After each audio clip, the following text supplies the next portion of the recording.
sabihin nyo to sa kanya. Ang puso ko'y nahihirapan na.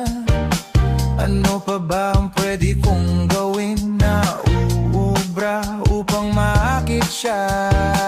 Palagay kaya ako ng tato, magpatubo ng balbas sa nguso, magpalaki ng muscle sa braso, magpadagdag ng puwet kay belo. Buksan mo, papasukin